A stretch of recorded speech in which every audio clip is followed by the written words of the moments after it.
Hai, Assalamualaikum warahmatullahi wabarakatuh. Perkenalkan, nama saya Dwi Fatimah dari Universitas Siliwangi.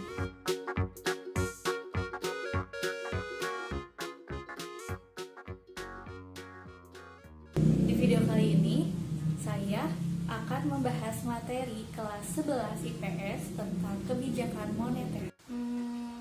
Kamu udah belajar tentang inflasi kan? Nah, materi tentang inflasi dan kebijakan moneter itu masih nyambung loh. Inflasi dengan kebijakan moneter hubungannya apa? Nah, untuk mengetahui hubungan inflasi dan kebijakan moneter, kita bahas terlebih dahulu yuk inflasi itu apa? Inflasi itu merupakan suatu proses meningkatnya harga-harga secara umum dan terus-menerus yang berkaitan dengan mekanisme pasar, atau dengan kata lain, inflasi itu merupakan suatu proses menurunnya nilai mata uang secara terus-menerus. Coba deh, kamu bayangin jika negara kita mengalami inflasi, apa coba yang akan terjadi?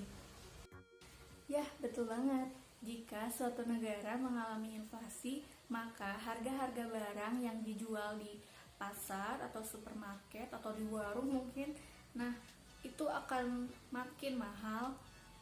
Jadi akan secara terus menerus akan makin meningkat gitu harganya itu. Nah, terus nilai mata uang kita juga bakalan menurun. Jadi uang 100.000 itu yang biasanya kalau kita pegang uang 100.000 tuh wow, bisa beli apa aja gitu. Nah, kalau misalkan inflasi itu paling cuman kebeli satu barang gitu uang 100.000 itu.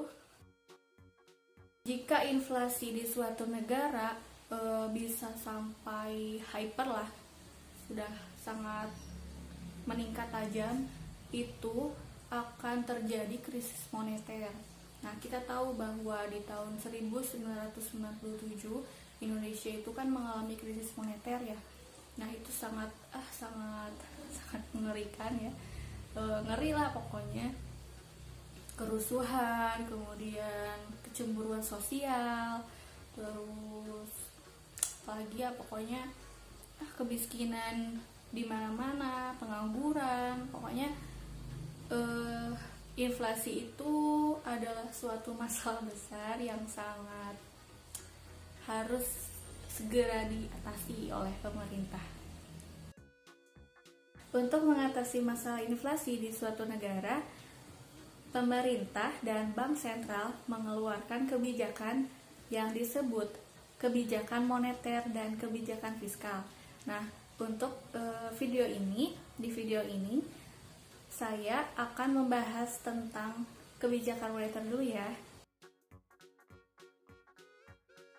Kebijakan moneter merupakan kebijakan yang dilakukan oleh otoritas moneter, yaitu bank sentral, dalam rangka mengendalikan variabel-variabel moneter yang meliputi uang beredar, uang primer, kredit, dan suku bunga untuk mencapai tujuan ekonomi tertentu yang telah ditetapkan. Atau dalam kata lain, kebijakan moneter adalah kebijakan yang dilakukan oleh bank sentral untuk menambah dan mengurangi jumlah uang yang beredar.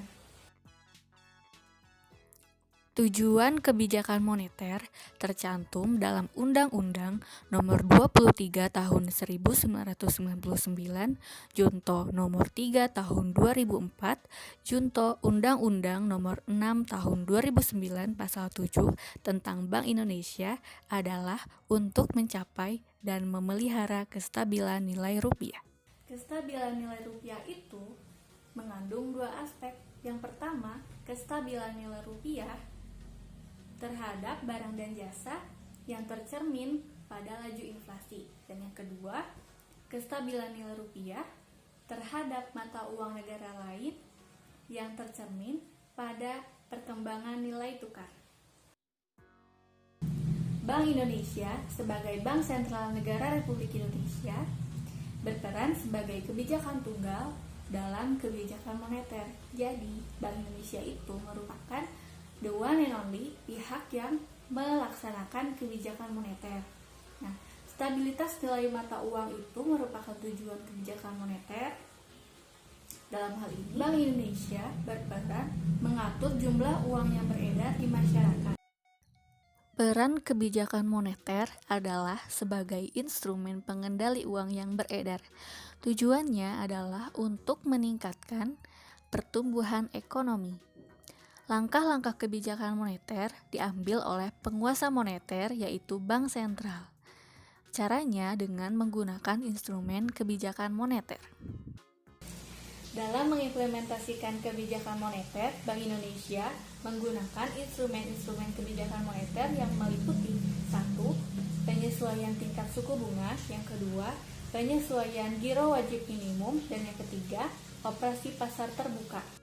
Instrumen yang pertama adalah penyesuaian tingkat suku bunga. Nah, Bank Sentral dapat mempengaruhi tingkat suku bunga dengan mengubah tingkat diskonto.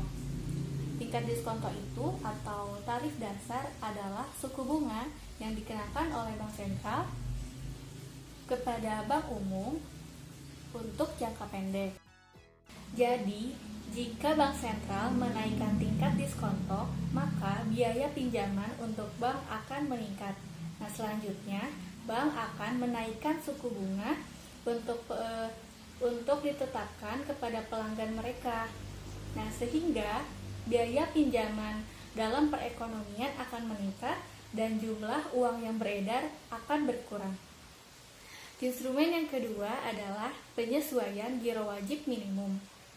Bank Sentral biasanya mengatur jumlah giro wajib minimum yang harus dipegang oleh bank komersial. Nah, giro wajib minimum merupakan simpanan minimum yang wajib dipelihara dalam bentuk giro pada Bank Indonesia bagi semua bank. Dengan mengubah jumlah giro wajib minimum yang diperlukan, Bank Sentral dapat mempengaruhi jumlah uang yang beredar di pasar. Jadi, jika Bank Sentral menaikkan giro wajib minimum, maka bank komersial hanya akan memberikan sedikit uang tunai kepada pelanggan mereka, sehingga suplai uang pun akan menurun. Instrumen yang ketiga adalah operasi pasar terbuka.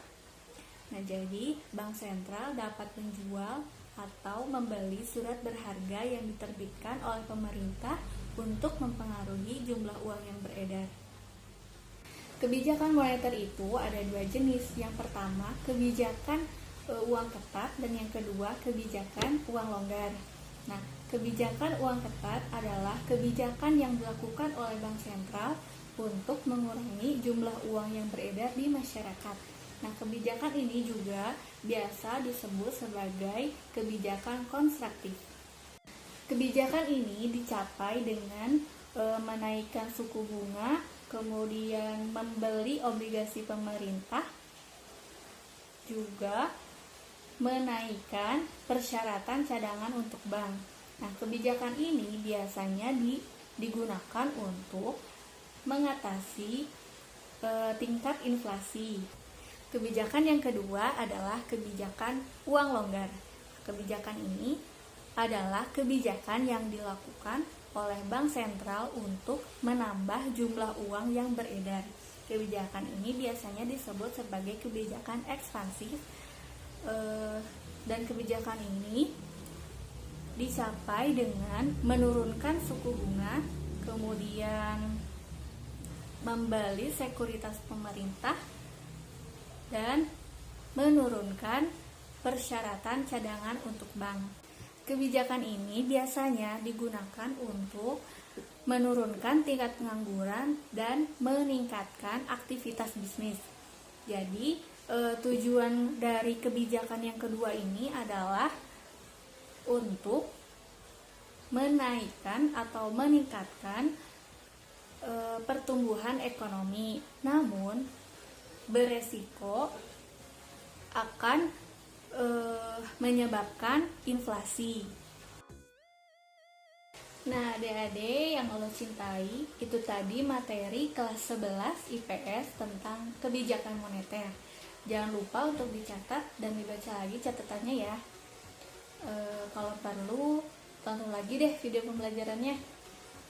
Oke, terima kasih yang sudah stay menonton video ini. See you next video. Bye bye. Assalamualaikum warahmatullahi wabarakatuh.